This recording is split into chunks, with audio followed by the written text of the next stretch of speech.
And there we go. Now we're officially started. So thank you everyone for joining us today. I'm Tara Bauman with the National Aging in Place Council, and this is one of the sessions that's being put on by a member. Sue Haviland is one of our members over in Florida, Southwest Florida, and Stephanie Gomez and Sue work with an organization called StepSmart. Stephanie is the executive director and Sue is the president. And it's all about fall prevention. And I know that most of you know me from here at the Aging in Place Council, but my husband and I also do physical therapy work here in Orange County. So falls and fall prevention is something, we see a lot of patients from falls, and it's something that can be prevented. So Sue and Stephanie are going to give us some tips and strategies for seniors and their caregivers on how to stay active and step smart. So thanks for joining us, ladies. Thank you. Thank you so much. Just want to make sure, quick sound check. Everything's okay? Great. Well, we don't want to take too long, so we want to make sure we can finish this in around 45 minutes. Well, thank you, everyone. We're so excited to be here because we're so passionate about sharing this information. We truly believe that the first step in fall prevention is education. Because if you don't have the education, you won't know what steps to take or what steps you can share with other loved ones, clients, to really help them make a difference.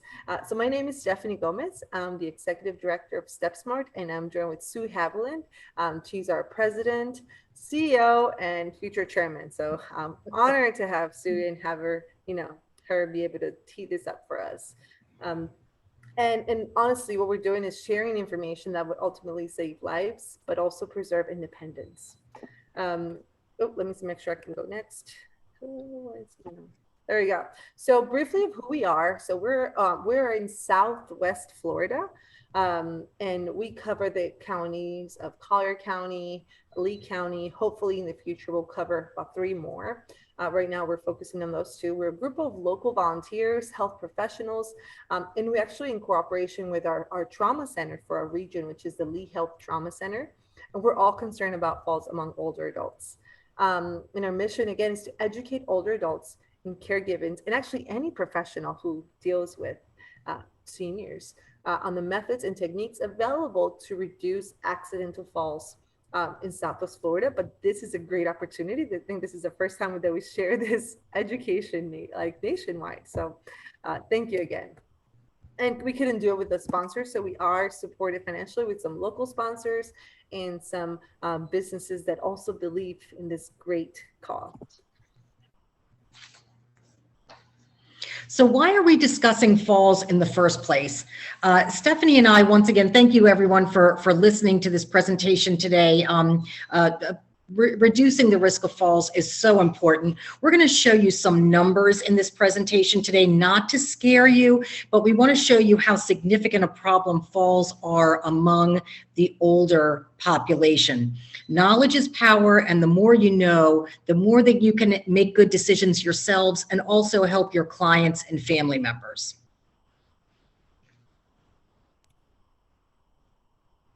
Sorry. Taking a little delay. No problem. And if you notice on the slide, we're going to be reviewing some of this information a little bit further in the presentation, but 1 out of 4 seniors falls each year. 20% of those falls result in moderate to serious injury, and 50% of those who are hospitalized because of a fall will die within the year. And it is the leading cause of death from injury for our senior population. So among our older adults, this is a significant issue.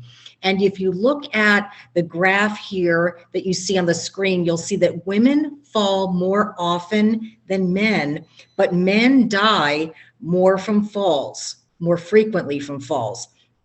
In general, the number of older adults dying from falls has been steadily increasing. And if you look at the graph here, the death rate has more than doubled since the year 2000.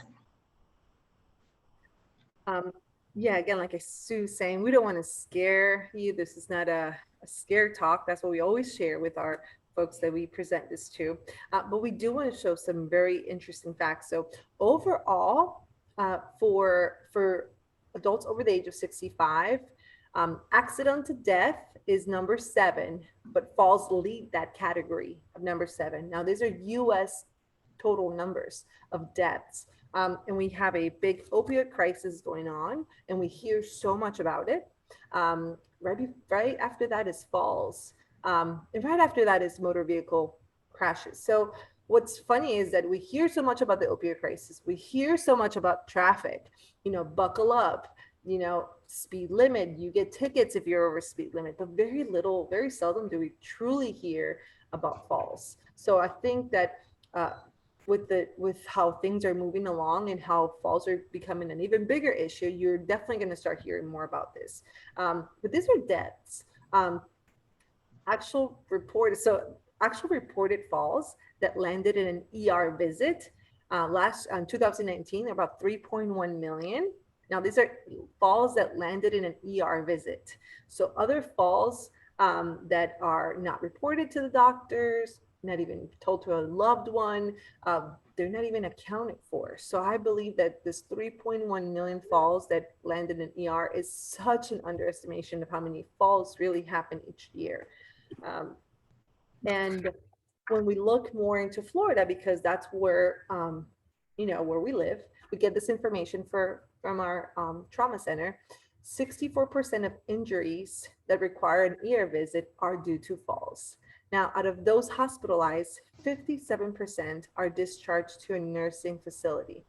Now, this is so important especially for this group, because we're talking about aging in place, and a fall can literally make you not be able to age in place at all. So I'm going to jump one more, and it's only 11% of those hospitalized return directly home. So it's a factor that hugely affects aging in place. And a 4-day stay at the hospital, it's about, in 2007, when they were running the numbers here in our region, was $61,000. So not only does it affect your aging in place, it's quite costly. You're absolutely right, Stephanie. Just when you look at that number for a hospital stay, it is pretty staggering.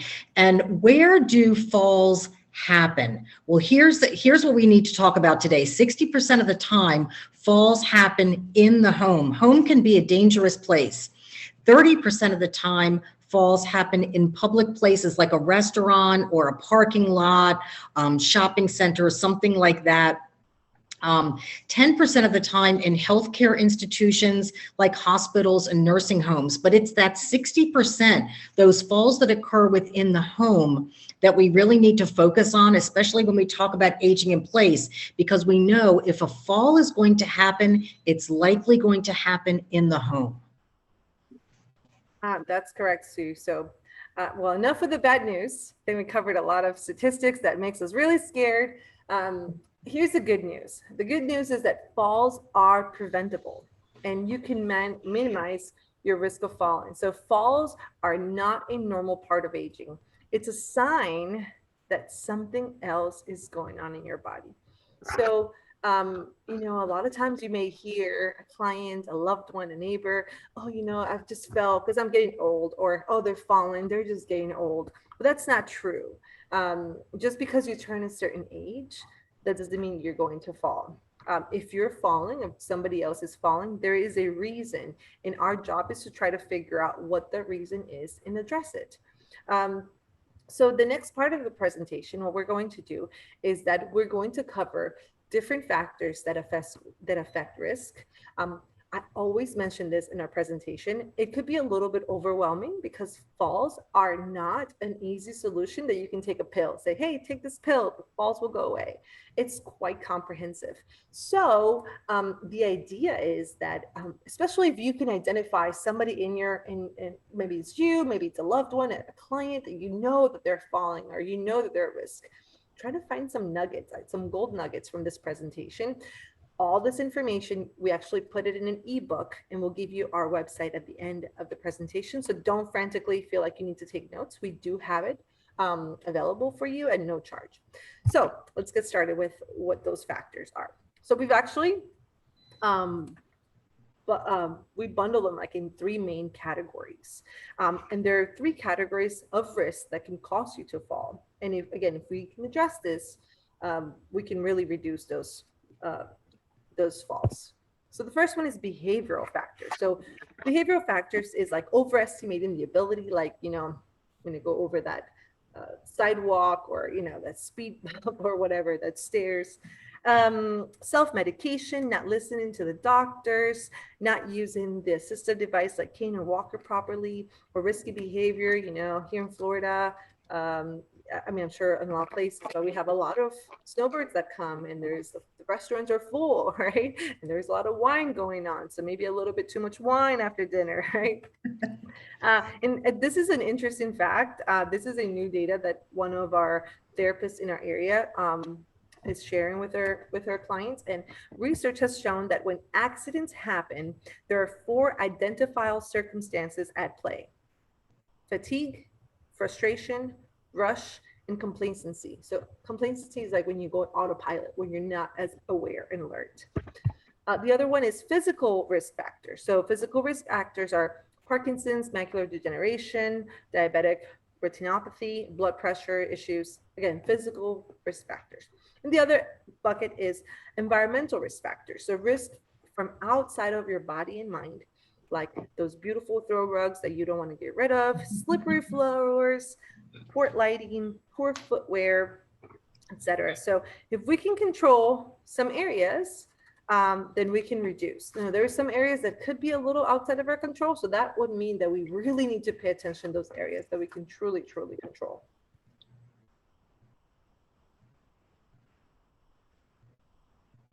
Sorry, not going next. There we go. There we go. And we're going to go over some of these risk factors. And Stephanie and I talk about these throw rugs and scatter rugs all the time, because my mom's 90. I went to her home last year, and my mom really, really wants to stay in her home. And I said, that's great, Mom, but these scatter rugs and throw rugs got to go. So they all went. So Stephanie and I always kind of laugh about the scatter rug thing, because it really is true. And that's what we strive to do, is to give you easy, practical things that you can share with your family or with your clients, things that they can do. And we want you to be aware of these risk factors, because awareness is certainly step 1.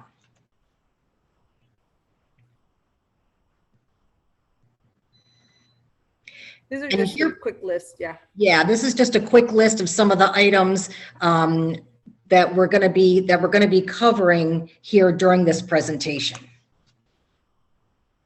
So the first one is vision and hearing. So the American Ophthalmological Society suggests that everyone by the age of 40 get an annual dilated vision exam, not just the one that they, the $69.99 vision, you get 2 pair of glasses.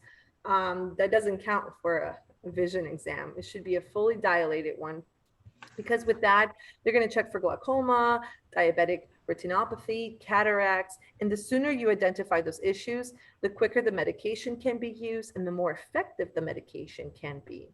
One thing with vision is that when you identify a loved one, yourself again, or a client, if you have bifocals, bifocals actually create a risk scenario for you, because if you are not aware that, when you look down is blurry, and if you're not truly aware of, where you're going, then you can really cause a tripping hazard by not moving your head or just kind of looking ahead. I always tell those, I always ask in the room to, raise their hands who has bifocals.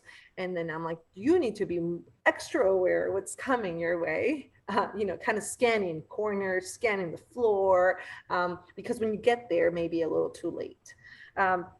So same thing for hearing. So getting a hearing check regularly also would help with the balance, brain activity, and relationships. Relationships is not false, but it will definitely help get your hearing check. But we recommend getting a baseline hearing screening as soon as possible. I do a lot of panels with hearing experts in the area. There is a lot of connections between hearing and falling. There's also a lot of connections between Those again, vertigo, hearing is so complex, and a lot of people don't take it as serious as it should be. One of the things that they recommend is if you get a baseline test every few years, like even if you don't have issues, but you have a kind of updated baseline test, then if you start having issues, so the doctor can actually use your baseline test to figure out what area are you off at. And now they sell so many different discrete hearing aids that a lot of before was more like I don't want to show that I have hearing aids. Now they're very discreet, but you got to use them. Otherwise, they're not going to help you. And next, let's talk about some other medical conditions. There are certain physical conditions that predispose someone to falling more frequently. And these are some health conditions that could increase your chance of falling. So let's see what medical issues or conditions tend to increase that chance of falling. Certainly a stroke. After a stroke, one side of the body is weaker than the other, and the person may regain strength or vision, but one side may still be weaker, and that can certainly cause a fall. Blood pressure. When we talk about blood pressure, we most often think about high blood pressure, but low blood pressure can be just as bad and can also cause dizziness, confusion, and nausea just as much as high blood pressure. Neuropathy. Signals from the spinal cord are not getting to the extremities, not someone who's not sure where their limbs are in space. Dementias. People with progressive dementias, Alzheimer's being just one example, they may not realize how to use a chair or a bed and get confused and fall. Parkinson's, people with Parkinson's fall frequently. There are resting tremors. The person could be very stiff and rigid or shuffle when they walk. And when someone shuffles when they walk, certainly there is an increased risk of falling. And vestibular inner ear disorders. A link between your inner ear and your brain helps keep that balance when you get out of bed or walk over rough ground. So that issue, if there's an issue here, that can also lead to a fall. So far, I mean, just little things that maybe with age, they start getting worse. But again, falls are not a normal part of aging. So we just have to identify maybe as some of these issues that need to be addressed. So we'll continue on. One of the areas that we always talk about for me and that I'm very passionate about is imbalance, because there's so many factors that affects falls. A lot of it, it could be medical, a lot of it could be external, but your body is the one that reacts to that slippery floor or to, to something that you tripped. So if your body is well, then you will be prone to react to that potential cost to the fall and maybe not land in your face because you're stiff. So imbalance. So after a fall, people really get scared. And when you have an incident or you see somebody else fall, then the natural thing to do is avoid whatever you can to either experience that again or experience what somebody else is experiencing. So people would tend to stay on the couch because that's a safe place, right? But unfortunately, that's not so safe because muscles, kind of like vision and especially hearing too, if you don't use it, you lose it. And we have Tara here, who's a physical therapist, so she's in this field all day. But if you lose your muscle, so you lose strength, you lose muscle tone, you lose skills, and actually you will cause yourself a fall by staying in the couch. So if you identify a client, a loved one who you see very sedentary, it's going to be a big issue, and not only in falling, but in other health risks. One thing that's really interesting is that you don't need to be a balance expert to start identifying the basic balance issues.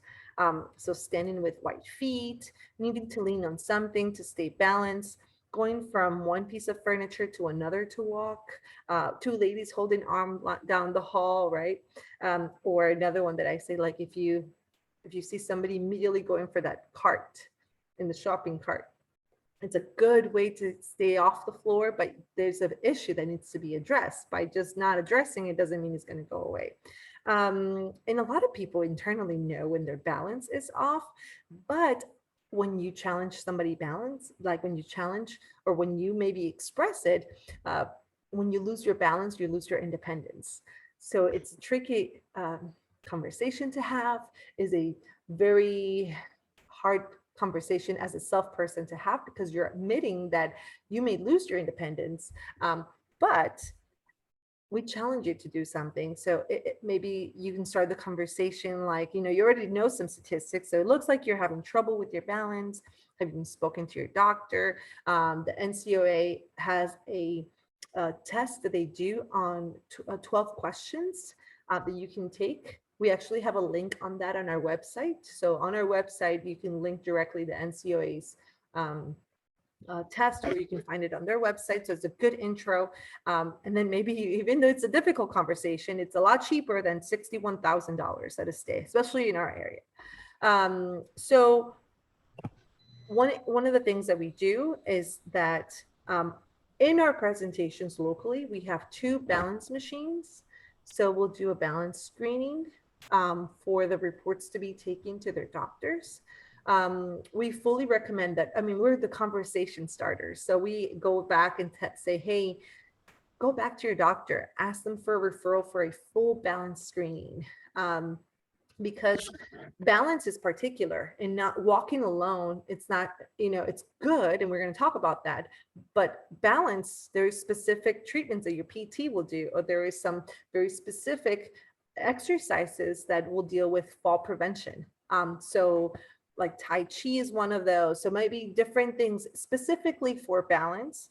But it's good to ask for a full balance evaluation. So it doesn't take a full doctor to identify somebody with balance issues, but it's a referral that we want to eventually for them to get to for a full balance screening. Because again, there's some areas that can be having strengthened for your body to react to this stress. The next topic is medication or drug interactions. Medication side effects are a significant issue. All medications, as we know, have some type of side effect, but it doesn't mean you experience them all. But if you do, it could increase your chances of falling. So let's take a look at some of these. Some of the mood-changing medications have side effects that can include sleepiness or dizziness, which can certainly contribute to a fall. And some of these brand names are medications that you may even know. You may see them in the pharmacy. And we mentioned high blood pressure and low blood pressure being an issue. Well, cardiovascular medications can have potential side effects of fainting or dizziness upon standing.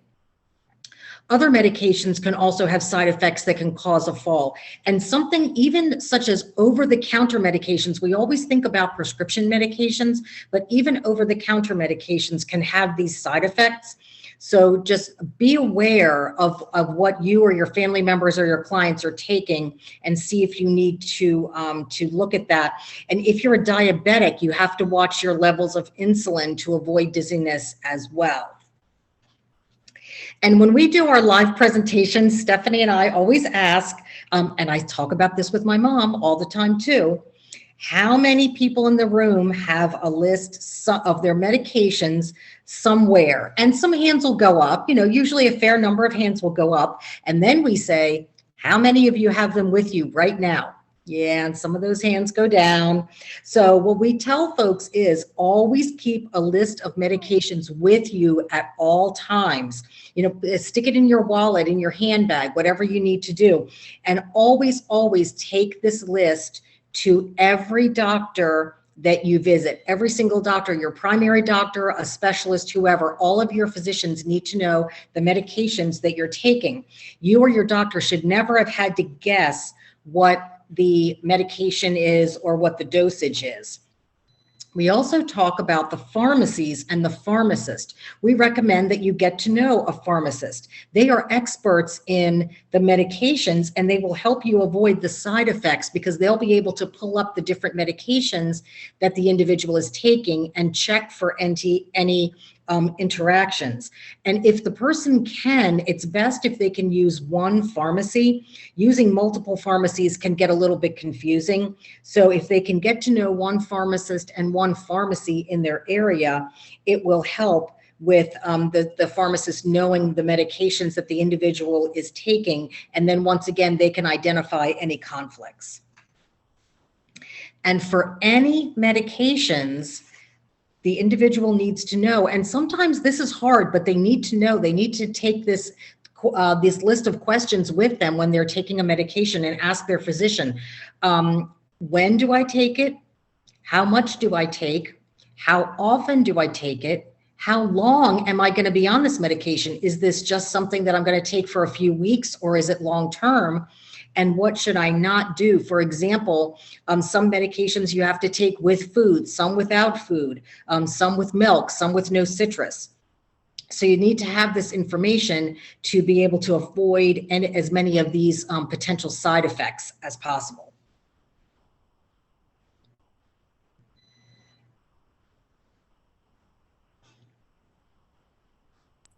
I muted myself, sorry. I want to reiterate the something really quick on the medication, because when you have one pharmacy and if you have 4 more medications, you become like a red flag client. So they're going to pay even more attention to the interactions between the medicines. And also they're the experts. They went to school for that. So they're really ones that we need to rely, and they're not just another employee that gets paid just to hand you the medication. I think we need to use them more for a resource because they are experts in the medication. So the next one is footwear, faulty footwear. And we live in Southwest Florida. It's humid, it's hot most of the year. So our trauma center reports that most of the falls that end in the trauma center, people, get airlifted. I'm in a different county from our trauma center, so all of them get airlifted to the trauma center. But it's faulty footwear. Whether that was the main cause or not, they had faulty footwear. So they're not saying that was the main cause. They're just a correlation for this falls. So we always like to kind of, talk about a few of them. So flip-flops, whatever goes on easy comes off very easy, and then you can fall off when you don't expect them to. Crocs, they provide no support. High heels, you can easily twist your ankle, catch on other objects. Loafer and slippers, slick bottoms become very slippery. And then the other extreme is boots. Heavier doesn't mean better. You can get tired easily. Fatigue becomes a tripping hazard.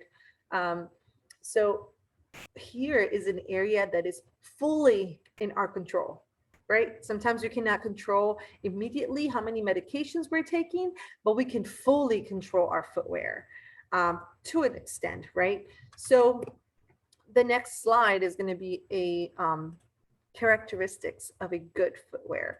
And it's so funny because, we have a lot of, I just did a presentation and there were 58 ladies, beautiful, dressed head to toe with their jewelries, and they all have lunch together once a month.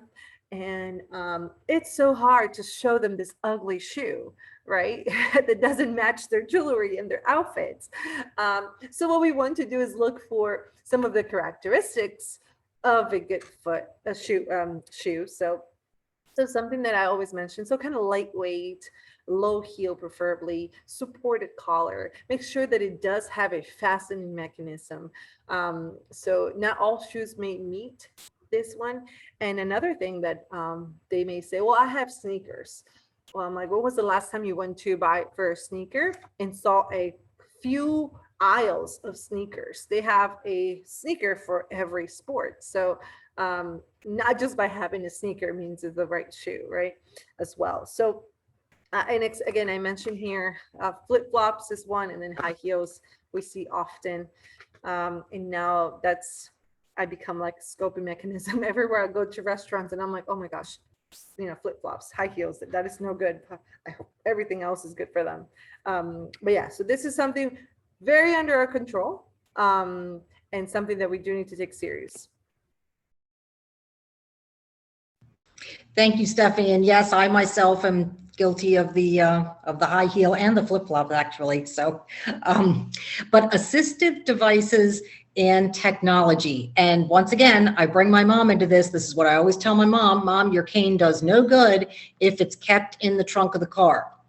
Assistive devices are things like canes and walkers. And three things need to happen for an assistive device to work. First of all, you have to use it. It does no good in the closet or in the trunk of your car. You need to have it. So make sure that your family member or your client has it accessible and has it with them. It must be fitted to you. Too big or too small might actually be more of a risk for causing a fall. And you have to be shown how to use it properly. And when we do our in-person talks, sometimes we'll even have a walker there, and we'll show someone how you actually step into a walker and make sure that it's a proper fit for you. But and people have a misconception of what a cane or a walker is today, and they remember the ones that they weren't very, they just didn't look very nice, or they kind of more dragged behind you and they really weren't very assistive at all. But today, gosh, today's walkers, they have seats and brakes and storage and cup holders and everything you could possibly need when you're using your walker. So they really are very functional. And don't let what you thought about them in the past stop you from recommending them to a client or maybe a family member who could definitely benefit from one.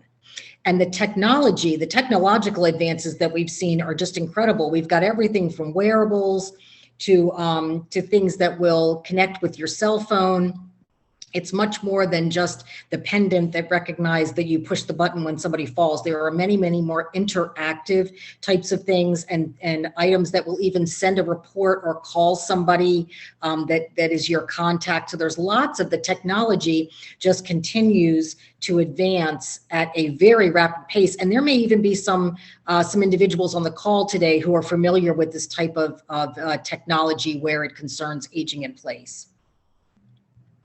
That's right, Sue. And I like to also mention those are hidden into beautiful pieces of jewelry too. So they no longer need to show the pendant that once again challenges their independence, right? You're portraying of, well, maybe you're going to end up in assisted living or you're going to lose your independence because aging in place, it's a big deal, but there's things that to the outsiders is challenging that. So now those could be hidden in, again, jewelry. So something else I like to mention. So along that side, we also look at the living spaces in your environment. So not only are we looking at the devices that you're using, but your home. So on our website, again, I think I saw a question if you're gonna have, it's the slides. You're gonna see a pop-up and you can actually get all this data in an ebook format. But you can also scroll down and you're gonna find a checklist that we have. And it's a checklist with about under 100 things that you can do in your home. And it is clustered by rooms. So it will give you tips on what things to look for your living room to make it safer. And we're not telling you, go get a builder and make your doors wider. Those are expensive things. We want to make it very affordable. So again, throw rugs again. We always, 60% of the falls do happen in the home. So we want to make sure we really focus on this. One thing I said in my last presentation was that maybe if they really love the throw rug that much, a couple of things you can do. Take a picture and frame it, or take a part of the rug and frame that as well, because maybe it was a gift, maybe it was something that was passed on, I don't know. But there's just such a danger. It gets caught on assistive devices, it gets caught in your shoes. They're just no good. Also those any rugs that are slippery, so not just the throw rugs, but if you have anything next to your bed that can be slippery. And then We mentioned grab bars, so you want to place grab bars around your house as you need them. Maybe I remember with my grandpa, we installed them in the hallway as well. And they don't have to be just this ugly. We did this very nice wooden ones. Those I would spend the money if we in the area for grab bars. And one thing that we always mention is lighting is crucial, and you should never cross a dark room to turn on a light or to cross the room ever. So we actually, most of the time, we give away motion activated night lights. That's good, but that's not enough really. So in lieu of having to have an electrician come in and create a plug next to the door that you're walking into, technology allows us to have a lot of really cool features. So they have this Wi-Fi bulbs that you can connect to Alexa. They also have plugs that go in between, like the plug of a regular lamp, and the plug is actually also connected to Alexa or the Echo, whatever. And then you can say, hey, Alexa, turn on the living room light. So that way you never cross it in the dark. So let's take advantage of what technology is doing for us for aging in place. And the most dangerous room in the house, I know we really can't take attendance here. I mean, attendance or a polling question, but it is the bathroom. So 70% of those 60% of falls happen in the bathroom. Every surface is hard, unforgiving. If you slip, and anytime you have liquid in a hard surface, you have a really high risk of falling. So grab bars should be installed professionally. And we really want to reiterate that if there's anywhere you spend money is here for grab bars. We highly recommend, I don't know if there's another word for urgency, to not use any grab bars that have suction cups, because although it may seem like, oh man, they're really holding on, they have to hold on your whole weight as you're falling. And as you may have not used it since you last installed them, they actually may come right off. So even with very little weight. So suction cups, grab bars are really not safe. And then we do recommend that you place them not only in the inside of the shower, like you see there is one to exit the shower and around the toilet, areas where you would need them. And then if you see here some features of the bathroom, one I want to emphasize as well is the non-slip bath mat. I have been to so many clients' homes where they have those ones that are just very pretty, but they have the all cloth, so they don't have any non-slippery material, or towels, or just a tripping hazard. Again, these are areas we can control. So let's take a stand into things that we can control and we can recommend our loved ones to do. The other area of their homes is stairs. So stairs is the next common place where people fall. And a lot of people do worry about stairs. Now, I think there's a lot more homes with 2 floors up north than here, but there's still, even if it's a few steps, because the risk is actually in the first and the last step. Rarely do we see a lot of falls in the middle. That's because you get a rhythm going. So if you're concerned with falling, again, another area we can control is to pay particular attention to the very first and the last step, because that's somewhere where likely the fall will happen. So a couple of things we recommend for the stairs is if we can have rails, or like that looks like a grab bar, it's beautiful rail. So on both sides, recommended more than just one side.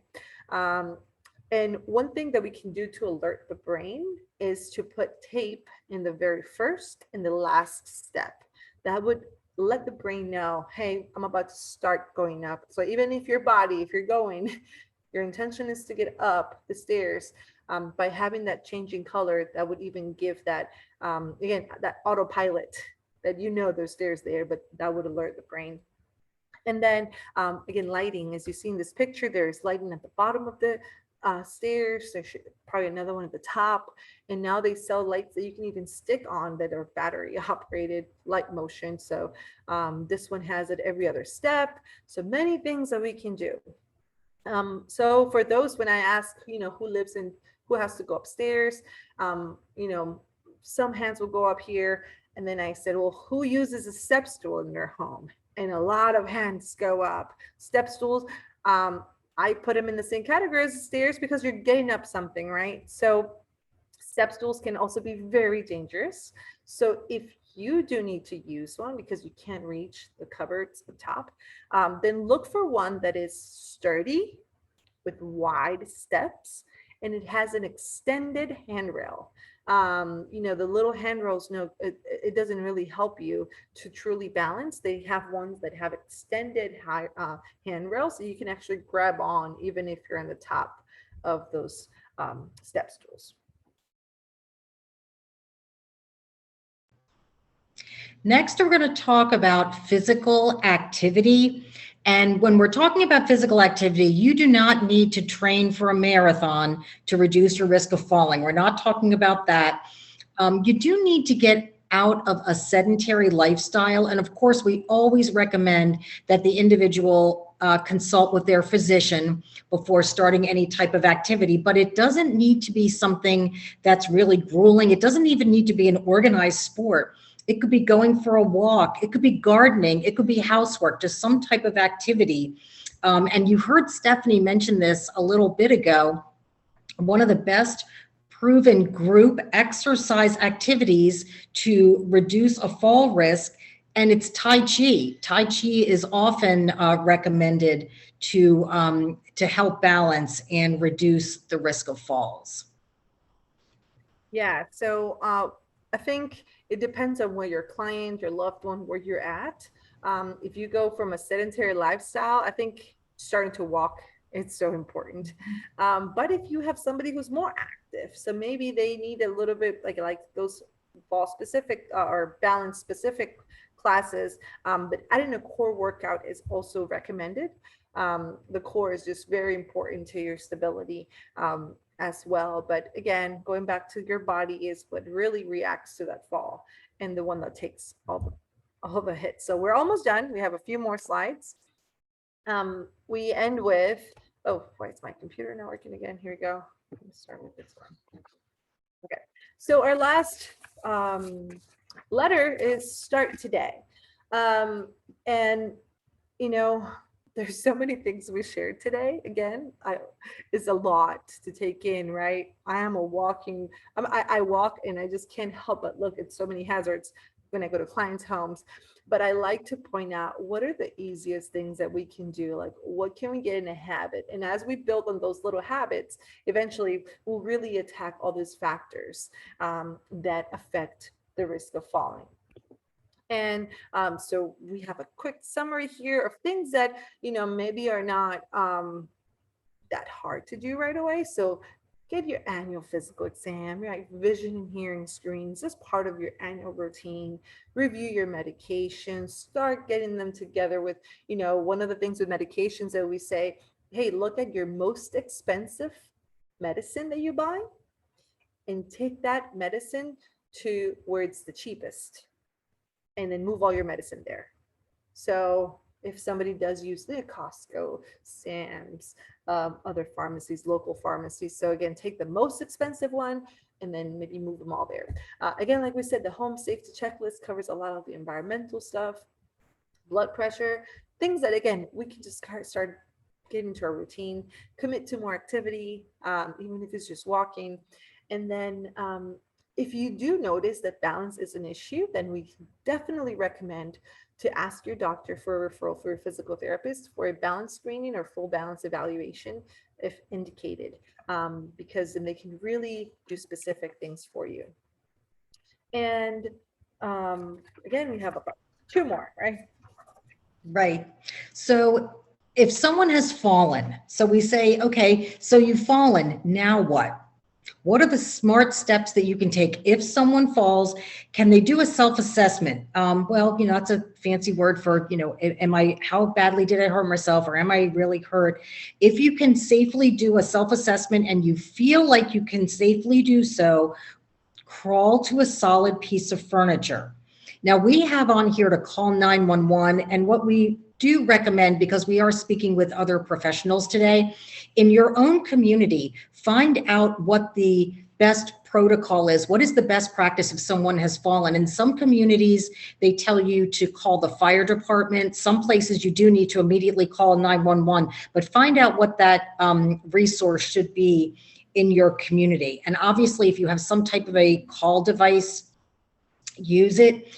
If there's another senior or older adult with that person, don't try to lift them, because what happens if somebody falls and that person that tries to help them up and then they fall, okay, now we have 2 people on the floor that are potentially injured. So just try to get some help to come in and ask for a lift assist if that's what's needed. But once again, find out what those resources are in your own community. That's right. One quick thing on this one, phone, keeping your phone with you, right? If it's a cell phone, but if your client, or again, if your loved one has house phone, we tend to place house phones in a place where it's easy to grab when you're standing. But what we really need to think is, can we grab it when we're, on our hands and feet? So place it in a lower place where it can actually be reached if the person is crawling around the house and they can't get up, or they're going to crawl up. And then if they don't have a cell phone with them, then you just need to have several phones around the house. That's another safety. Again, all these are safety things that we can do for aging in place. Because the truth of the matter is, we're going to have to make some changes for aging in place. We don't have to change homes altogether, but we just can make some very smart strategic steps where you can age in your home the longest. ARP's they did a survey. I think 90% of people want to age in place. So those are some steps that we definitely need to take. So in summary, falls are a serious problem. I mean, they're a national burden at this point too, but they're not inevitable. Remember, they're not a normal part of aging. They're a sign that something else is happening. They will be even more of a problem tomorrow unless we do something about it today. So take action. Take some of the points that you learned today. That will go a long way.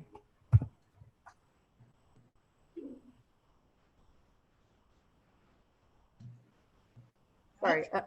So here's our website at stepsmart.org. That's where you can find the ebook. Again, in the ebook, we kind of took most of the content that we have here in an ebook format.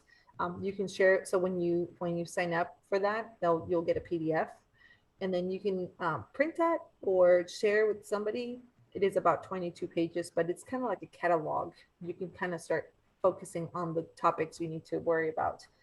We have the checklist, and we also have the link for the falls free checkup tool that NCOA provides for us. So thank you so much for your time. We're so grateful we get this opportunity in this platform to share this amazing news. So any questions? See if anyone has any questions. I'll give them a second to unmute while they're doing that. We have a podcast, a bi-weekly podcast that features our members, and one of our members that we just interviewed was a grab bar specialist, and he mentioned something I didn't even think of. One of the first steps that they take with grab bars is determining if you're a pusher or a puller. I didn't even think, like, do you pull yourself up or do you push yourself up? So it's little things like that just bringing in a professional, a physical therapist, or anyone that can do a home safety evaluation, that things you don't even think that you need to be aware of that you really need to. So absolutely, that's a great point, Sarah. That's a great point about why you talk to someone who's a specialist in that particular area. Yeah, and I think each of the topics that we mentioned, if we were to do them separately, it will be like an hour each, right? We're really trying to go over them. But grab bars, I mentioned it again. If you're going to spend money anywhere, I think that's the first place. There's also a formula that they use for your weight. So they're going to look at who is using them, and they're going to look that makes sure that that grab bar can hold you as you are falling, because when you're falling, it's not just your weight, it's the formula that they use to make sure that it can hold your weight. That's the whole point, right? So yeah. Thank you, Tara, for mentioning that. Thank you, Adriel, for your comment. We appreciate it. Yes, We take thank you. lots of big pride in work on what we do. We truly believe that it starts with education. So please share with your loved ones, your clients.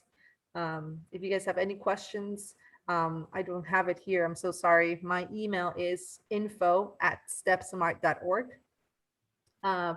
We do have booking for presentations that we can do via Zoom, just like this one. So on our website, we have 2 buttons that you'll see at the very top. One is book a presentation. You can actually scroll through our calendar live and look for a spot for your next presentation. There's a space for volunteers. So if you're interested in continuing this cause and you want to support us even from a different state, we'll take the help. This is put together mostly for volunteers. So, but if you're interested in us sharing this with your group in your area, let us know. Do we have any questions before we wrap it up? Let me stop share then so we can go back to main group. Okay, great. Well, thank you all for joining us. I think maybe we could have this topic come up a time or two more. And my husband, he's a physical therapist. He was also a wrestler in high school and college. He also teaches people the proper way to fall if you are going to fall. So that's another thing. Oh, that's a great idea. Well, thank you again, Tara. Thank you so much. And thank you everyone for your kind attention today. Thank you for the great information. Yeah, thank you, It's everyone. our pleasure. We'll see you next time. Thanks so much. Everybody have a great day. You too.